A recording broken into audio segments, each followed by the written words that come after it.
Welcome to all of you. Our today's topic is rate of change in variables या rate of change in quantities. राशियों में परिवर्तन की दर को हम लोगों को देखना है। हम लोगों ने कॉन्सेप्ट समझ लिया है, क्वेश्चन भी समझ लिए हैं, उसी सीरीज को आगे कंटिन्यू करते हैं। देखिए आज का पहला क्वेश्चन है।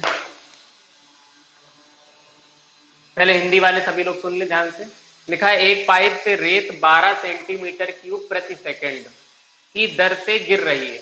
क्वेश्चन ने कहा कि एक पाइप है, सभी को आवाज आ रही है? एक पाइप से रेत 12 सेंटीमीटर क्यूब प्रति सेकंड की दर से गिर रही है, जिसमें रेत जमीन पर शंकु बनाती है। पहले ध्यान से सुनिए अभी। जिसकी ऊंचाई सदैव आधार की त्रिज्या का 6वां भाग है। रेत में बने शंकु की ऊंचाई जिस दर से बढ़ रही है वह ज्ञात कीजिए, और ऊंचाई आपको क्वेश्चन में कह रहा है 4 सेंटीमीटर। इंपॉर्टेंट क्वेश्चन, सभी लोग समझे ध्यान से। देखिए पहले क्वेश्चन समझते हैं। आज का पहला क्वेश्चन, क्वेश्चन में क्या लिखा है पहले इन सब बातों को आप लोग समझ लें। क्वेश्चन ने कहा एक पाइप से रेत 12 सेंटीमीटर क्यूब प्रति सेकंड की दर से गिर रही है। द सैंड, देखिए पहले हम क्वेश्चन यहां पर लिख लेते हैं। The sand is flowing from a pipe at 20 centimetre cube per second rate. इस रेट से गिर रही है, या एट द रेट ऐसे भी लिख सकते हैं। The sand is flowing from a pipe at 20 centimetre cube per second rate के अकॉर्डिंग। इसके बाद क्वेश्चन ने कहा जिससे रेत जमीन पर शंकु बनाती है। Sand form cone and whose height, whose height का मतलब जो शंकु है उसकी ऊंचाई। whose height is always 6 part of radius। सभी लोग ध्यान से समझे, क्वेश्चन लिखने के पीछे वजह होती है, इसलिए मैं लिखता हूं question. 6 part of the radius. Question ने कहा इसके बाद रेत में बने शंकु की ऊंचाई किस दर से बढ़ रही है। फाइंड द रेट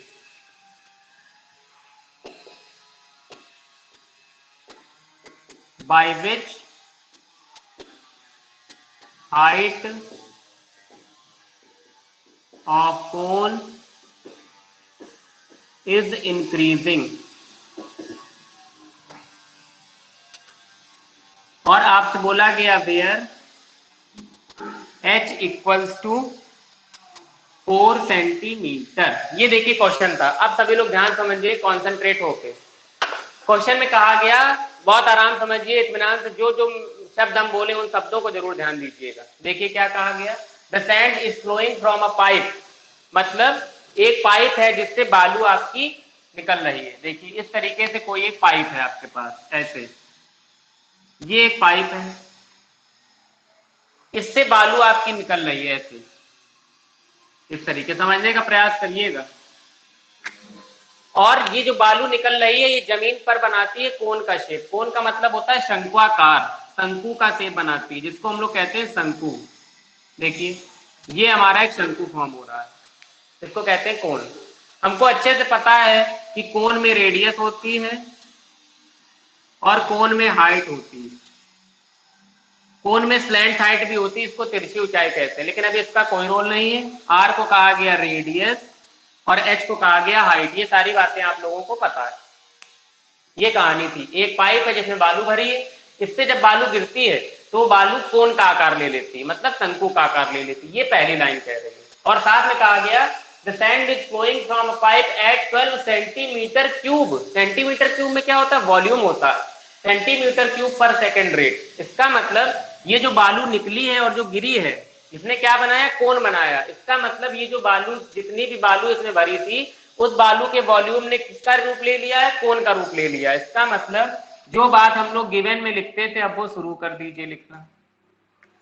पहले आप क्या लिखेंगे, ये क्या लिखा है वॉल्यूम, पहले इसी चीज को आप आइडेंटिफाई कर दीजिए। ये जो लिखा है, ये लिखा है 12 सेंटीमीटर क्यूब पर सेकंड, इसका मतलब ये वॉल्यूम लिखा है dV/dt और ये कितना है 12 सेंटीमीटर क्यूब पर सेकंड, इसको हमने लिख लिया। इसके बाद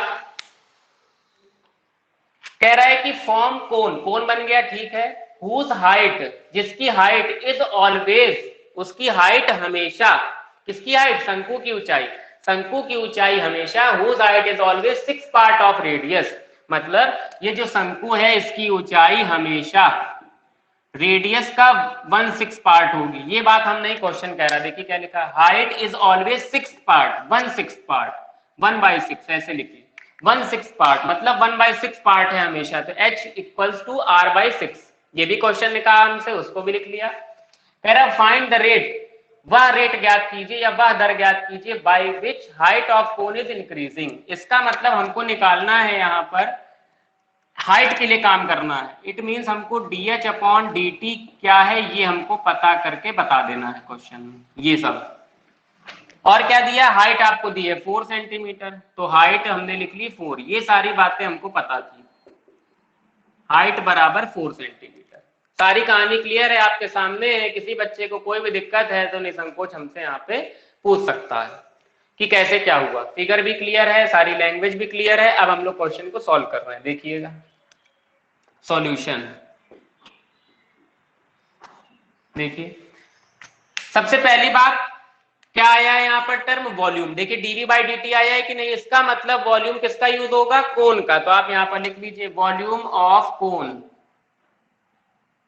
वॉल्यूम ऑफ कोन, कोन का वॉल्यूम क्या होता है 1/3 पाई r स्क्वायर h, ये होता है वॉल्यूम ऑफ कोन। ठीक, जैसे ही पूरा क्वेश्चन आपने पढ़ा तो देखिए क्या कहीं पर रेडियस के बारे में बात कर रहा है, देखिए यहाँ पर वॉल्यूम हो गया, कह रहा हाइट ऑलवेज 1/6 पार्ट है, और देखिए आखिरी वैल्यू किसकी दी है, h की दी, इसका मतलब रेडियस को हमें हटाना है यहाँ से, रेडियस पूरी तरीके से हटेगा। देखिए रेडियस की वैल्यू क्या आएगी, अगर आप यहां से समझने का प्रयास करें इस वाली लाइन से, तो रेडियस r इक्वल टू किसके आएगा 6h के आएगा, ये बात हमको पता चल गई कि रेडियस जो है वो 6h के इक्वल। देखिए वॉल्यूम जो v है v equal to 1/3 pi, radius की जगह मैंने रख दिया 6h, स्क्वायर लगा था लगा दिया, इंटू h लिखा था लिख दिया, v इक्वल टू 1/3 पाई, 6 का स्क्वायर 36, h स्क्वायर और h तो हो गया टोटल h³। इतनी चीज में किसी को कोई दिक्कत नहीं हो तो बता सकता है, बहुत आराम से क्वेश्चन समझिए, चल रहा ध्यान से।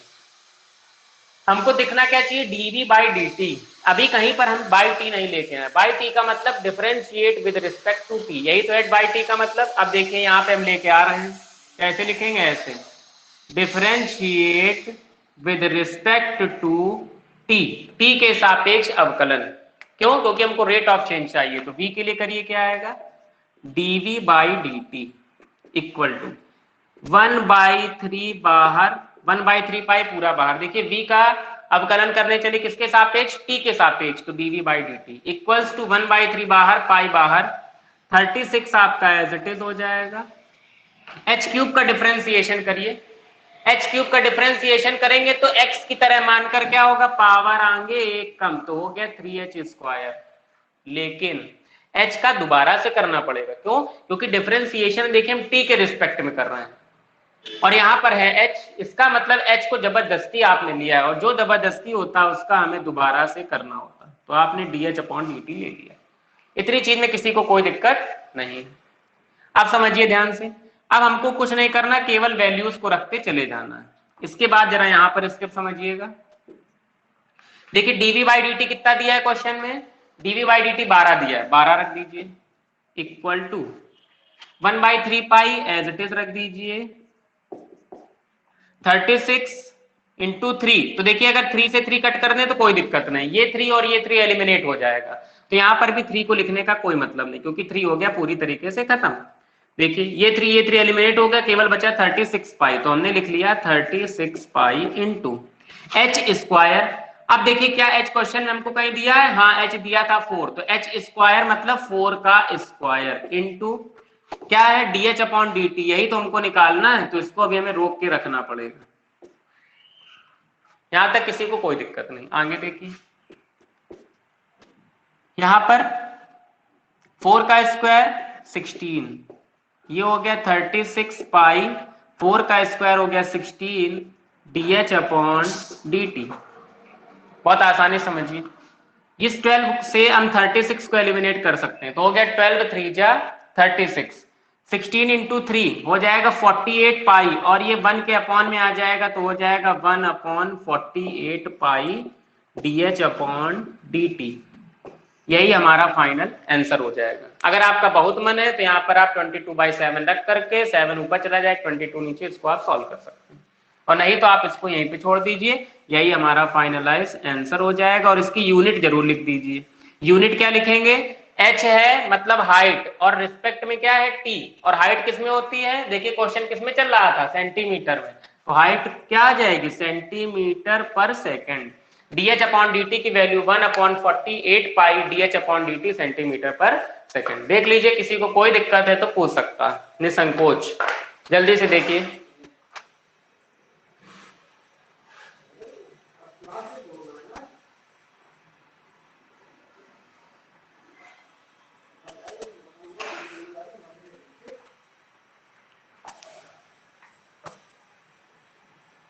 चलिए, सभी को समझ आ गया होगा, किसी को कोई दिक्कत नहीं, सारी चीजें यहाँ पर एक्सप्लेन कर दी गई, और इसी तरीके से आपको एग्जाम में क्वेश्चन को करना। देखिए अगला क्वेश्चन,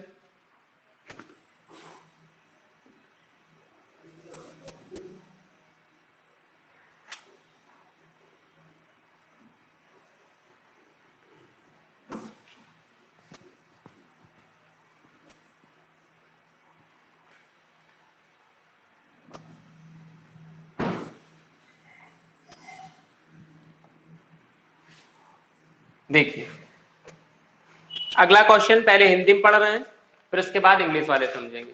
देखिए लिखा है 1.7 मीटर ऊंचाई का एक व्यक्ति। बहुत ध्यान से मेरी वर्डिंग्स को सुनते जाइएगा, बस जल्दीबाजी मत करिएगा, कोई जल्दी नहीं है, अभी हमको आराम से पढ़ेंगे। 1.7 मीटर ऊंचाई का एक व्यक्ति है, 5 मीटर ऊंचे लैंप पोस्ट से, मतलब आपको हाइट एंड डिस्टेंस तुरंत याद आ जाना चाहिए। 5 मीटर लंबा एक पोल है, वहां पर एक लाइट लगी, उसके सामने एक व्यक्ति खड़ा है, तो उस व्यक्ति की परछाई बनेगी। बहुत ही कॉमन सेंस वाली बात है। फिर इसके बाद आपसे कहा गया वह लैंप पोस्ट से दूर 6.6 मीटर प्रति मिनट की चाल से चलता है। जब कोई व्यक्ति अगर किसी भी लैंप पोस्ट के सामने खड़ा है या किसी भी पोल के सामने खड़ा है, तो उसके पास दो रास्ते होंगे। पहला ऑप्शन होगा कि वो या तो पोल के पास मतलब पास जाता चला जाए, या फिर पोल से दूर आता जाए। पोल का मतलब होता है खंबा, इंग्लिश में पोल कहते हैं, हिंदी में खंबा। क्वेश्चन ने कहा कि आप ये बता दीजिए उसकी छाया की लंबाई में वृद्धि में दर। अभी ज्यादा दिमाग ना लगाइए, अभी कल जो हम समझा रहे हैं उसको समझिए, फिर यहाँ क्वेश्चन लिखेंगे, पूरा एक्सप्लेन करेंगे दोबारा। ठीक है, एक कोई व्यक्ति है, वो किसी भी खंबा, ये खंबा है और ये आपका एक व्यक्ति है, ऐसे इतना बड़ा व्यक्ति और एक खंबा है, ये एक खंबा है, ये एक व्यक्ति है। यहाँ पर कोई लाइट लगी है, तो इसकी परछाई जाहिर सी बात है इधर बनेगी, परछाई बनेगी इसकी। और जैसे ही इसकी परछाई बनेगी, तो आपको पता है कि अब इस व्यक्ति के पास दो रास्ते हैं। पहला रास्ता अपनी परछाई को बढ़ाने का होगा, और अगर कोई व्यक्ति अपनी परछाई मतलब अपनी शैडो को लंबी बनाना चाहता है, तो वो उस पोल के पास आता जाएगा। ये शैडो की प्रॉपर्टी होती, फिजिक्स में पढ़ा होगा आप लोगों ने, कि अगर परछाई हमें लंबी चाहिए, वास्तविक चाहिए, ज्यादा ब्राइट चाहिए, तो हमको उसके पास आना पड़ता है, सोर्स के पास आना पड़ता है। इसका मतलब ये व्यक्ति सोर्स के पास आएगा। पहली बात, क्यों पास आएगा? क्योंकि इसको अपनी लंबाई बढ़ानी है। अगर इसको अपनी मतलब परछाई को घटाना होता, तो ये ऐसे दूर दूर दूर होता चला जाता और इसकी परछाई आखिरी में जाकर के खत्म हो जाती। इतनी चीज सभी को समझ आ गई होगी। अब जरा समझते हैं क्वेश्चन और लिखते हैं। देखिए सेकंड क्वेश्चन, सेकंड क्वेश्चन है 1.7 मीटर ऊंचाई का एक व्यक्ति, a man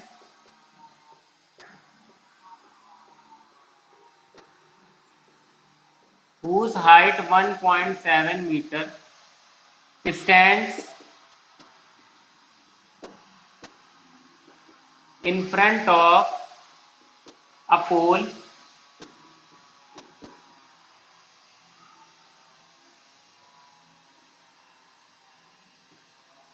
stands in a front of pole whose height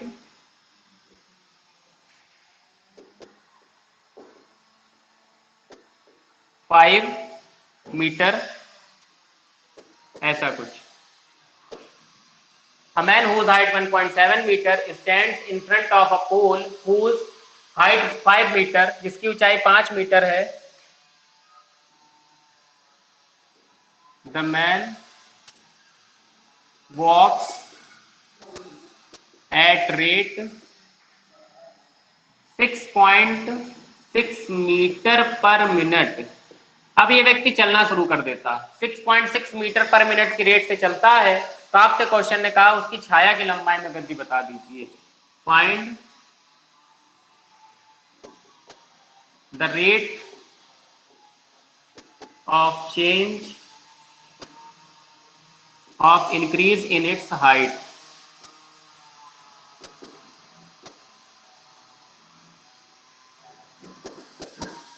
in its shadow, ऐसे समझिए। फिर से ध्यान से समझने का प्रयास करिए, यही सब इंपॉर्टेंट क्वेश्चन है।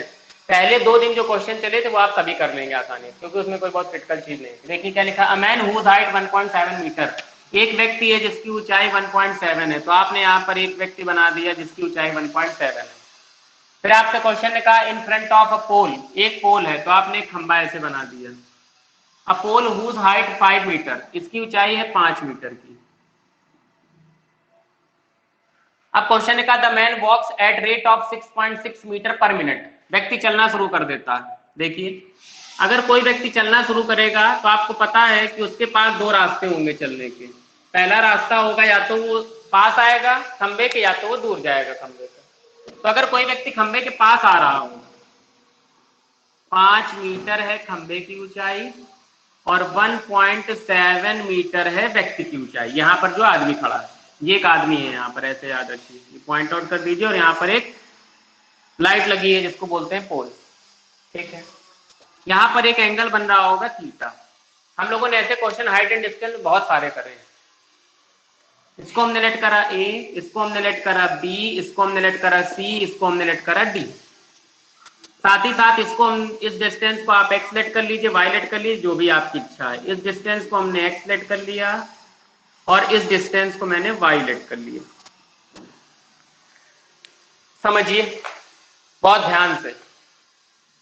एक व्यक्ति था, ये खंबा था, उसकी शैडो, जो उसकी परछाई बनेगी, अगर व्यक्ति है तो उसकी परछाई यही तो बनेगी, ठीक है। अब आपसे कह रहा है कि the man walks at rate 6.6 metre per minute, ये व्यक्ति चलना शुरू कर देता। तो जैसे ही ये व्यक्ति चलेगा, तो ये व्यक्ति चलेगा तो बताओ किधर चलेगा, इधर ही तो चलेगा। क्यों इधर चलेगा, इधर ही क्यों चला, क्योंकि उसको अपनी परछाई बढ़ानी। ये हमको कैसे पता चला, the rate of change of increase in it's shadow. यही सब क्वेश्चन करने के तरीके हैं। क्वेश्चन करने को हम यहाँ डायरेक्टली करने कोई दिक्कत नहीं, सॉल्यूशन कर दे, लेकिन आपको ये सब चीजें पकड़ में आनी चाहिए। अगर यहीं पर लिखा होता डिक्रीज इन इट्स शैडो तो आप क्या करते, तो वही रास्ता हम आपको सिखा रहे हैं, तो आपको पीछे चलना होता है इस तरफ। तो अगर वो व्यक्ति आगे की तरफ चल रहा है तो आपका मतलब एक्स से है। और एक्स के बारे में क्या बात कह रहा है, the man walks at rate, देखिए यहाँ पर क्या लिखा, at rate 6.6 metre per minute. It means ये dx अपॉन dt दिया है, 6.6 मीटर पर मिनट। ये चीज देखिए dx अपॉन dt दिया है, मैंने उसको लिख लिया। चाहता क्या है, find the rate of change of increase in it's shadow. बताइए एक चीज ध्यान रखिए, जैसे ही व्यक्ति आगे बढ़ेगा इसकी परछाई कहाँ कितनी लंबी बनेगी, देखिए पीछे बनती जाएगी कि नहीं। जैसे ही आगे बढ़ेगा इसकी परछाई और पीछे होती चली जाएगी, पीछे का मतलब और लंबी और लंबी और लंबी और लंबी, यही तो होगा इस बात का मतलब। इसका मतलब आपसे क्वेश्चन चाहता है dy बाई dt, यही बात तो चाहता है। किसी भी क्वेश्चन को करने के तरीके होते हैं, जो दिया है वो लिख लीजिए और जो चाहता है वो पता कर लीजिए। क्या चाहता था क्वेश्चन, चाहता यही था कि आप dy बाई dt बता दीजिए। क्यों, क्योंकि उसने कहा the rate of change of increase in it's shadow, उसकी परछाई में वृद्धि की दर ज्ञात करिए। उसकी परछाई में वृद्धि इधर की तरफ ही होगी और इधर वाली क्या है y, इसका मतलब dy बाई dt। अब समझ में आ गया होगा, शुरू करते हैं सॉल्यूशन। देखिए हम लोगों ने हाइट एंड डिस्टेंस में पढ़ रखा है कि अगर ये ट्राइंगल है A B C D E, सबसे पहले छोटे वाले ट्राइंगल में देखिए, इन स्मॉल ट्राइंगल, छोटे वाले ट्राइंगल में जब आपने देखा, आपको दिखा tan थीटा, देखिए tan theta equal to formula क्या होता है, परपेंडिकुलर अपॉन बेस, इसका मतलब है लंब बटे आधार, तो 1.7 upon y, that is our equation number first. इसके बाद आप लिखेंगे in large triangle, large triangle कौन सा दिख रहा है आपको, ये वाला ए बी डी, और आपको पता है पाइथागोरस हमेशा 90 डिग्री ट्रायंगल में ही लगती है, इसीलिए आपको ये वाले ट्रायंगल लेने पड़े, पहले छोटा वाला और एक बड़ा वाला। देखिए इन लार्ज ट्रायंगल, जब आपने बड़ा वाला ट्रायंगल देखा तो आपको क्या पता चला, यहाँ पर भी सेम एंगल tan थीटा, क्योंकि यहीं से देख रहे हैं, पहले छोटे वाले के लिए भी tan थीटा, बड़े वाले ट्रायंगल में भी थीटा एंगल ही बन रहा, tan थीटा इक्वल टू, यहाँ पर भी परपेंडिकुलर है 5 और बेस है हमारा x प्लस वाई। यहां तक किसी को कोई दिक्कत नहीं। ये जो आपके पास लिखा है ये है इक्वेशन नंबर फर्स्ट और ये है इक्वेशन नंबर सेकंड। देखिए अब इसके बाद आपको दिख रहा है from equation first and second,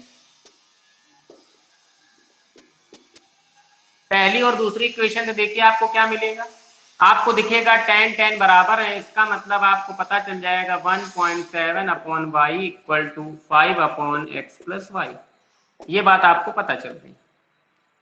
अब क्रॉस मल्टीप्लाई कर दीजिए तो क्या पता चलेगा, 1.7x plus 1.7y equal to 5y। ठीक है, एक चीज और देखिए, क्वेश्चन में एक चीज और आपको दी है, 1.7 मीटर, 5 मीटर, 1.7 हो गया, 5 हो गया, y हो गया और x हो गया। ठीक है, बस इतनी बातें आपको दी थी। अब देखिए हमको निकालना क्या है, हमको निकालना है dx upon dy by dt निकालना, दिया क्या है dx अपॉन dt, इसका मतलब t के रिस्पेक्ट में हमको डिफरेंशिएशन करना पड़ेगा। करिए जरा पहले 1.7x 1.7y equal to 5y, solve करिए जरा, क्या आएगा, आपके पास आएगा 1.7x इक्वल टू, ये 1.7y उधर चला जाएगा तो आएगा 5y माइनस 1.7y, हमको मिलेगा 1.7x इक्वल टू, 5 में आप 1.7 लेस कर देंगे तो आएगा आपके पास 3.3y। इतनी चीज में किसी बच्चे को कोई दिक्कत है, निसंकोच पूछ सकता है। देखिए यहाँ से जो पॉइंट है ये एलिमिनेट हो जाएगा, यहाँ से ये जो पॉइंट है ये दोनों एलिमिनेट हो जाएंगे, ये चीज हमें अच्छे से पता है। इसके बाद अब आप लिखेंगे differentiate with respect to T, लिखिए differentiate with respect to T, T के सापेक्ष अवकलन करिए। जब आप टी के सापेक्ष अवकलन करेंगे क्या मिलेगा, इसके बाद देखिए स्टेप्स यहाँ पर समझिए, ये स्टेप ऐसे चल रहे हैं, इधर फिर इसके बाद इधर, टी के सापेक्ष अवकलन कर रहे हैं तो 17 अवकलन के बाहर मतलब डिफरेंशिएशन से बाहर ऐसा कुछ इक्वल टू 33 डिफरेंशिएशन से बाहर, लेकिन y का करेंगे तो आप ऐसे लिख लेंगे, कोई दिक्कत नहीं, बहुत आसानी से काम करते चलिए। 17 as it is dx by dt, देखिए आपके पास लिखा है 6.6 रख दीजिए, ये लिखा है 33 लिख दीजिए, dy बाई dt हमको निकालना था उसको हमने लिख लिया, जिसको निकालना होता है उसको मैं रोक के रखना पड़ता है। देखिए यहां पर अगर इसको हम सॉल्व करें तो क्या आएगा, 17 इंटू 6.6 अपॉन 33, यही तो आएगा, 17 into 6.6 upon 33 equal to d y by D t, यही हमको निकालना था और यही हमारा फाइनल आंसर हो गया। अब इसको आप सॉल्व कर ही लेंगे सभी लोग, पॉइंट हटाकर जीरो बढ़ा लेंगे तो 33 से चला जाएगा 2 तो हो जाएगा 17 दूनी 34 340, और यहाँ पर आप जब 340 आ जाएगा तो 33 दूनी 66 हो गया, 2 यहाँ पर हो गया, भाई पॉइंट हटाएंगे तो एक नीचे जीरो बढ़ेगा, उसको आप लोग मैनेज कर लेंगे। तो आपका आएगा d y by D T, और वाई क्या है सेंटीमीटर, मीटर किस में चल रहा था क्वेश्चन, मीटर में चल रहा था, तो आप लिखेंगे मीटर पर सेकंड। किसी बच्चे को कोई भी दिक्कत है हमसे निसंकोच पूछ सकता है कि हमें ये स्टेप में दिक्कत है, आपका आंसर आपके सामने, इसको आप कैलकुलेट करके निकाल लेंगे। 33 दूनी 66, 2 आएगा तो 17 दूनी 34 हो जाएगा 34, पॉइंट हटाएंगे तो नीचे हम जीरो बढ़ा लेंगे तो 3.4, ऐसे कुछ करके आपका आंसर आ रहा होगा। देख लीजिए किसी को कोई दिक्कत है तो पूछ सकता है।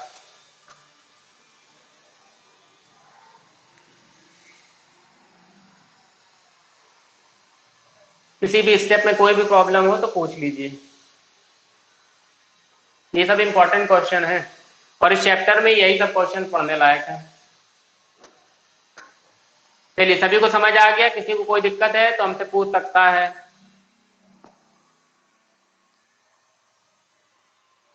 चलिए, किसी को कोई दिक्कत नहीं, अगले क्वेश्चन की तरफ बढ़ते हैं।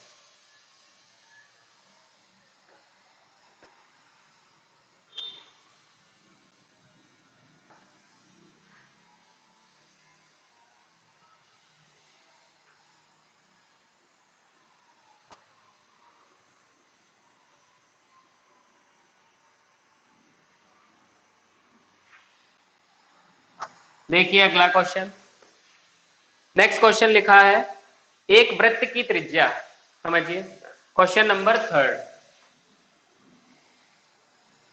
अगर आपने इस चैप्टर को अच्छे से पढ़ा है तो 3 नंबर आपके बिल्कुल फिक्स हो गए, ये आप याद रखिए। एक वृत्त की त्रिज्या समान रूप से 3 सेंटीमीटर पर सेकंड की दर से बढ़ रही है।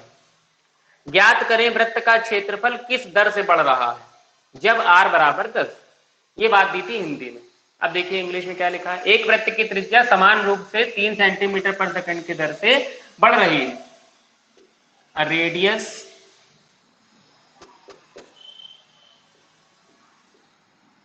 the radius of circle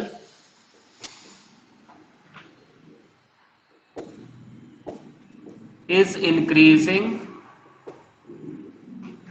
uniformly at rate 3 centimetre per second या 3 सेंटीमीटर पर सेकेंड। क्वेश्चन ने कहा find the rate of increase in its area where r equals to 10 centimetre. ये आपके पास क्वेश्चन लिखा है, फिर से समझिए। एक the radius of a circle is increasing uniformly, एक वृत्त है जिसकी त्रिज्या समान रूप से बढ़ती चली जा रही, ठीक है, और उसके लिए रेट ऑफ चेंज आपको दिया 3 सेंटीमीटर पर सेकेंड। तो यहाँ पर हमें फिगर बनाने की कोई जरूरत नहीं, क्योंकि समझने के लिए कुछ है नहीं इसमें। देखिए किसके लिए बोला उसने, रेडियस के लिए, और यहाँ से पहचान भी लीजिए 3 सेंटीमीटर पर सेकेंड, तो इसका मतलब सेंटीमीटर में रेडियस ही रही होगी। तो आपने लिख लिया dr/dt equal to 3 centimetre per second. Find the rate of increase in it's area, और आपको दिया है r बराबर 10 सेंटीमीटर, मतलब जो रेडियस है हमारी 10 सेंटीमीटर दी है। हमको निकालना क्या है, हमको निकालना है, साइड में आप लिख लीजिए dA/dt। ये बात क्वेश्चन ने कही कि आपको dA/dt के बारे में बात करनी है, rate of change in its area. बहुत आसान सी बात, रेडियस दी है और एरिया के बारे में बात कर रहा है, तो जब आप सॉल्व करने चले तो आपके दिमाग में पहली लाइन ये आई कि एरिया ऑफ सर्कल तो आना ही आना है। Area of circle is equals to pi r square, ये होता है। तो ए इक्वल्स टू हो गया पाई आर स्क्वायर। अब ए हो गया, हमें इंट्रोड्यूस किसको कराना है, हमें dr/dt लिखना चाहिए। और dr/dt कब आएगा, जब आप t के रिस्पेक्ट में डिफरेंशिएशन कर देंगे। तो आपने तुरंत लिखा differentiate with respect to t, t के रिस्पेक्ट में आप डिफरेंशिएशन करिए। जैसे ही आप t के रिस्पेक्ट में डिफरेंशिएशन करने चले, जिसका करते हैं वो ऊपर, जिसके रिस्पेक्ट में करते हैं वो नीचे, कई बार सिखाया गया। पाई है कांस्टेंट बाहर, आर स्क्वायर का करेंगे तो रूल के अकॉर्डिंग पावर आने वाला कॉन्सेप्ट लग जाएगा, लेकिन यहाँ पर हम डिफरेंशिएशन कर रहे हैं t के रिस्पेक्ट में और फॉर्मूला हमने लगा दिया है r के लिए, इसका मतलब एक बार और करना पड़ेगा। तो एक बार और करिए, dr/dt, dr का दोबारा से हमने कर दिया। अब वैल्यू लिख लीजिए dA/dt एज इट इज, क्योंकि ये हमको फाइंड आउट करना है, 2 पाई आर, आर देखिए क्या दिया है, हाँ दिया है 10, तो आर की जगह मैंने रख दिया 10, और dr/dt कितना दिया है, 3 दिया है, तो dr/dt की जगह हो गया 3।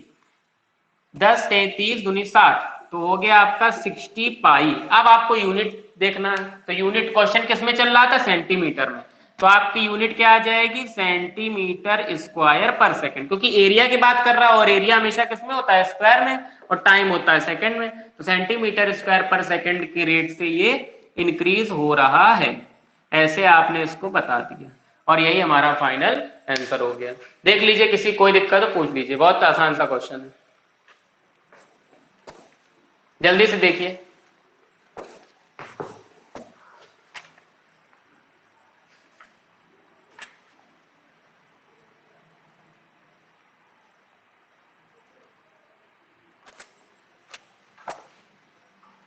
चलिए, सभी को आ गया, किसी को कोई दिक्कत नहीं।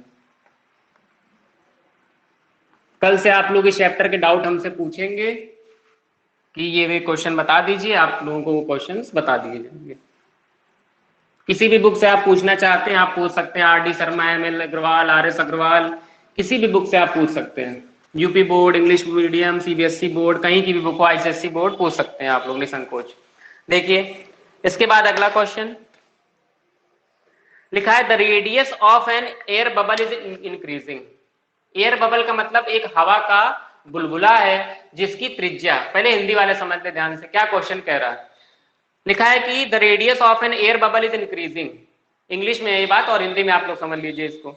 एक हवा का बुलबुला है जिसकी त्रिज्या बढ़ रही है 1/2 सेंटीमीटर प्रति सेकंड की दर से। उसके बाद उसने कहा कि आप उसके वॉल्यूम मतलब आयतन में परिवर्तन की दर को बता दीजिए जब रेडियस आपके पास 1 सेंटीमीटर हो। तो ये बात आपकी हिंदी में हो गई। जरा इंग्लिश वाले समझ ले क्या लिखा है, the radius of an air bubble is increasing. Question number 4, the radius of an air bubble is increasing at the rate 1/2 centimetre per second. ये बात। और क्वेश्चन ने कहा find the rate of change in its volume if radius equals to 1 centimetre. ये आपसे कह रहा है क्वेश्चन, ध्यान समझिए। जिससे पूछा जाएगा केवल वो बताएगा। इसमें हमें किस चीज की जरूरत है, देखिए ध्यान से। लिखा है the radius of an air bubble is increasing at the rate of 1/2 centimetre per second. यहीं से आपको दिख रहा है कि 1/2 सेंटीमीटर पर सेकेंड लिखा है और रेडियस के लिए लिखा है। इसका मतलब है कि क्वेश्चन में हमको रेडियस के बारे में बात करनी है और गिवन भी यही बात है। तो इसका मतलब है dr/dt है 1/2 सेंटीमीटर पर सेकेंड। और क्या दिया है, रेडियस 1 दी है, तो r = हो गया 1 सेंटीमीटर। पता क्या करना है, पता करना है find the rate of change in its volume, मतलब इसके आयतन में परिवर्तन की दर। और आयतन को किससे रिप्रेजेंट करते हैं, v से। यही कारण है कि इस चैप्टर को हम थोड़ा इंग्लिश पे जरूर समझा रहे हैं, क्योंकि यहाँ पर आपको हिंदी में दिक्कत होगी, आपको इंग्लिश के वर्ड यूज करने पड़ेंगे। देखिए, find the rate of change in its volume, it means हमको निकालना है dv/dt, ये निकालना है। तो अगर आपको एयर बबल, अच्छा बताइए कि एयर बबल किस शेप का होता है, वृत्ताकार होगा, बताइए। अच्छा, इसका वॉल्यूम में कौन सा फॉर्मूला लगाएंगे, अगर किसी को आता हो अपना माइक ऑन करे, जल्दी से बताएं हमको। यहाँ पर किसके लिए क्या फॉर्मूला लगाएंगे, जल्दी से कोई भी बता दे। 4/3 πr square πr cube. Very good, 4/3 πr³। चलिए, अच्छी बात है। देखिए, आपको पता है कि जो एयर का बबल होता है, जो हवा का गुब्बारा होता है, वो इस तरीके से होता है कुछ, और उसमें वॉल्यूम कंटेन होता है। फिजिक्स में आप लोगों ने पढ़ा होगा एक चैप्टर पृष्ठ तनाव, सरफेस टेंशन, वहां पर ये होता था। देखिए, वॉल्यूम है, इसका मतलब यहाँ पर रेडियस रही होगी और रेडियस यहाँ पर है r, और स्पेयर है यहाँ पर। देखिए यहाँ पर लिखा है the radius of an air bubble, और एयर बबल स्पेयर है मतलब गोला है, ये बात आपको समझनी पड़ेगी। एक हवा का गोला, गोला और वृत्त में अंतर, एक चीज याद रखिए, गोले में आयतन होता है, जो स्पेयर होता है उसमें वॉल्यूम कंटेन होता है, और जो सर्कल होता है उसमें केवल एरिया होता है। देखिए, तो आपके पास क्या है, हवा का एक बुलबुला, the radius of an air bubble, air bubble की बात कर रहा है क्वेश्चन। तो जैसे ही उसने एयर बबल के बारे में बात की तो आपके दिमाग में तुरंत आ गया कि हमको वॉल्यूम ऑफ स्पेयर लगाना है। बस यही सारी चीजें आपको आइडेंटिफाई करनी आ गई तो आप ये चैप्टर आसानी से क्लियर कर लेंगे। Volume of sphere we know that 4/3 πr³ होता है। बस यही यहाँ पर क्रूशियल चीजें है कि फॉर्मूले आपको आने चाहिए। आपसे बेलन के फॉर्मूले पूछ लेगा, मतलब सिलेंडर के, कोन के फॉर्मूले पूछ लेगा, वृत्त के, अर्धवृत्त के, घन के, घनाभ के, बहुत सारे फॉर्मूले, क्यूब, क्यूबाइड, वॉल्यूम, सारी चीजें आपको आनी चाहिए। तो वॉल्यूम ऑफ स्फीयर आपको पता है वॉल्यूम को v से रिप्रेजेंट करते हैं, तो v = 4/3 πr³। अब हमको लाना क्या, D R by D T, और पता क्या करना है, D V by D T. तो आपको टी के रिस्पेक्ट में डिफरेंशिएशन तो करना ही पड़ेगा। आपने तुरंत लिखा differentiate with respect to T, T के रिस्पेक्ट में डिफरेंशिएशन करिए, देखिए क्या मिलेगा। v के लिए आपको मिलेगा dv by D T is equal to 4/3 pi constant है बाहर, r क्यूब के लिए फॉर्मूला लगा देंगे 3r², लेकिन यहाँ पर r है और डिफरेंशिएशन चल रहा है t के रिस्पेक्ट में, इसका मतलब एक बार फिर से करना पड़ेगा ऐसा कुछ। देखिए finalize, dv by D T is equal to 4/3 pi into 3r²। देखिए r क्या क्वेश्चन में दिया है, हाँ दिया था 1, तो 1 का स्क्वायर हो गया 1 into dr by D T, dr by D T question में लिखा है 1/2। ये सारी बातें दी थी और इनको मैंने लिख दिया। अब देखिए क्या क्या एलिमिनेट हो जाएगा, 3 से 3 आपका एलिमिनेट हो जाएगा, 2 2 जा 4 हो जाएगा, हो गया। तो फाइनलाइज क्या आया, देखिए 2 2 जा 4, 3 से 3 एलिमिनेट, तो बचेगा 2 1 जा 2 और पाई, तो आपके पास आ गया 2 पाई। अगर आपका बहुत मन है तो आप पाई की वैल्यू रख लीजिए 3.14, और जैसे ही आप रखेंगे तो आपको मिल जाएगा 6.38। 3.14 रखेंगे तो मल्टीप्लाई कराएंगे तो आपको 6.38 दिख जाएगा मल्टीप्लाई करने के बाद। और इसकी यूनिट डिसाइड कर लीजिए, यूनिट जरूर डिसाइड कर लीजिएगा, और क्वेश्चन में ये जरूर चेक कर लीजिए किसमें चल रहा है। अगर सेंटीमीटर में चल रहा है तो सेंटीमीटर में यूनिट, मीटर में चल रहा है तो मीटर में। अगर बाय मिस्टेक कहीं हमने सेंटीमीटर मीटर कर लिया हो तो वो आप लोग इस लेवल पे पहुंच चुके हैं कि अरेंज कर लेंगे। भाई जिस यूनिट में सवाल चलता है, फिजिक्स में याद होगा, इसे करते हैं। अगर मीटर में चल रहा है पूरा क्वेश्चन एमकेएस में तो मीटर किलोग्राम सेकंड, अगर सीजीएस में चल रहा है तो सेंटीमीटर ग्राम सेकंड करते हैं। यही चीज यहाँ पर है, सेंटीमीटर में चल रहा है तो सेंटीमीटर में आंसर दे दीजिए। देखिए क्या लिखा है, सेंटीमीटर, तो आपका फाइनल आंसर आएगा सेंटीमीटर क्यूब पर सेकंड। क्यों सेंटीमीटर क्यूब पर सेकंड, क्योंकि वॉल्यूम था इसलिए। देख लीजिए खत्म हो गया। किसी को कोई दिक्कत है तो पूछ लीजिए।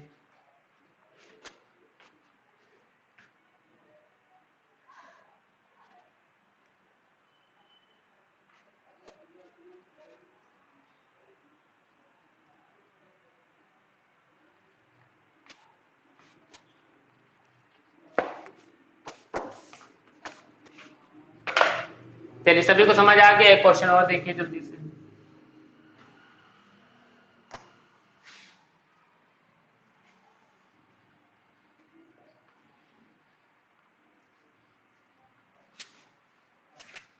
पहले हिंदी वाले समझ लें। क्वेश्चन में लिखा है एक घन के कोर में 4 सेंटीमीटर प्रति सेकंड की दर से वृद्धि हो रही है। एक घन है, घन आप जानते हैं जिसको कहते हैं cube.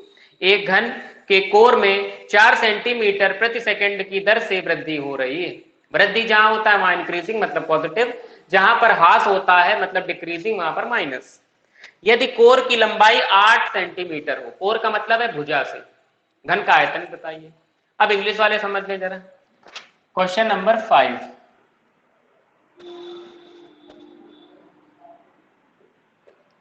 the edge of an cone, the edge of a cone is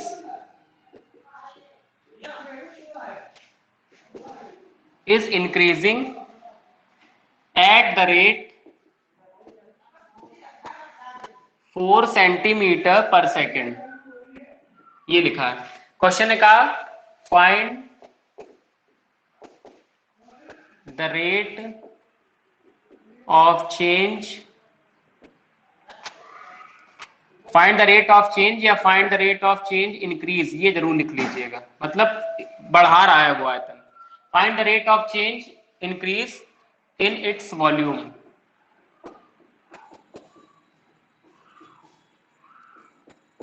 If edge of cube is 8 centimetre, ये आपके पास। देखिए सभी लोग, the edge of a cone, एक सॉरी कोन नहीं है यहाँ पर, क्यूब है। The edge of a cube, the edge of a cube is increasing at the rate 4 centimetre per second. एक घन है जिसकी भुजा 4 सेंटीमीटर प्रति सेकंड की दर से बढ़ रही है। Find the rate of change increase in its volume, मतलब इसके वॉल्यूम में वृद्धि की दर को आप बता दीजिए। इफ मतलब यदि H of cube is 8 centimetre, अगर क्यूब मतलब घन की भुजा 8 सेंटीमीटर। सबसे पहले आपको घन के बारे में पता होना चाहिए। हमें पता है घन कुछ इस तरीके से होता है, ऐसा, ये घन है। और घन में क्या कह दिया आपको, if the edge of cube is 8 centimetre, इसकी एज है 8 सेंटीमीटर। गिवन में देख लीजिए जरा क्या लिखेंगे।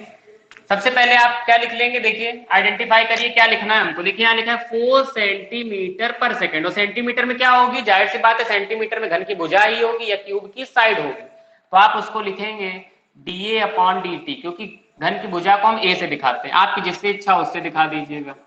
4 सेंटीमीटर पर सेकेंड, और दिया क्या है एज ऑफ क्यूब, मतलब a बराबर 8 सेंटीमीटर, घन की भुजा। ये दो बातें आपको दी।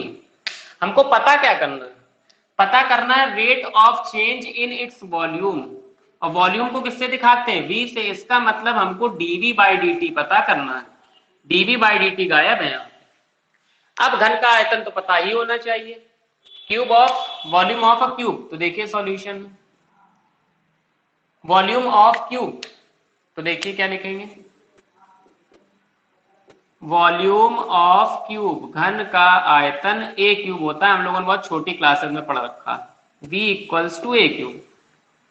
हमको चाहिए क्या, dA बाई dt चाहिए, a के साथ dt दिखना चाहिए। और यहाँ पे देखिए a के पास t कब आएगा, जब हम अवकलन करें, क्योंकि दर चाहिए हमको, रेट ऑफ चेंज चाहिए। और ये आपको पहले दिन बताया गया था डिफरेंशिएशन करना होता है, तो आप डिफरेंशिएशन कर दीजिए, differentiate with respect to t। देखिए फाइनलाइज क्या आएगा जल्दी से, v के लिए dv by dt, a cube के लिए फॉर्मूला लगा देंगे तो 3a स्क्वायर, लेकिन a का दोबारा करेंगे तो dA बाई dt। अभी जो पीछे काम हो रहा था वही काम, कोई नया काम नहीं। dv by dt is equal to 3 as it is a square. देखिए a कितना दिया है 8, 8 का square 64, dA by dt question ने दिया 4, तो रख दिया हमने, रख दिया, सारी चीजें हमने रख दी। अब सॉल्व करिए कितना आएगा, 4 3 12 इंटू 64, फाइनलाइज आंसर दे दीजिए। 12 4 जा 48, 4 कैरी, 12 6 जा 72, 72 एंड 4 दैट इज 76, तो 768 आ गया हमारा। अब जरा इसकी यूनिट बता दीजिए, वॉल्यूम है और समय है, वॉल्यूम का मतलब आयतन और टी का मतलब समय, तो आप क्या लिख लेंगे, यहाँ पर क्वेश्चन किसमें चल रहा था, सेंटीमीटर में, तो आप यहाँ पर लिखेंगे सेंटीमीटर क्यूब पर सेकेंड। यही आपका फाइनली आंसर बन गया। आई होप आप लोगों को ये चैप्टर अब आसानी समझ में आ गया होगा। आज तो जरूर से जरूर समझ आया होगा और कल भी आया होगा, क्योंकि सब चैप्टर धीरे धीरे समझ में आएंगे। और वीडियोस को कई बार देखिए, अगर कोई चीज मिस हो रही हो तो आप उसको दोबारा देखिए, कॉन्सेप्ट क्लियर करिए पहले, फिर दोबारा पढ़िए, क्योंकि आपको पता है कुछ पाने के लिए खोना पड़ता है और दिमाग लगाना पड़ता है। आपको मोबाइल के सामने या जिसमें भी आप पढ़ते हैं उसके सामने आपको जूझना पड़ेगा, और जो जूझेगा वही निखरेगा आगे चल के। आज समय हमारी परिस्थिति के अनुकूल नहीं है, आज समय खराब है, लेकिन आगे आने वाले समय में समय आपके अनुसार होगा। अभी आपको फेस करना पड़ रहा है ऑनलाइन टीचिंग को, जो आपके लिए प्रेफरेबल नहीं होता, मुझे पता है, लेकिन आपको इन समय से निकलना है और मेहनत करनी। हम लोग कल मिलेंगे अपने समय पे। अब आप लोग इस एक्सरसाइज के डाउट्स हमसे कल पूछेंगे। We will meet tomorrow at the same time. Thanks to all of you joined with us.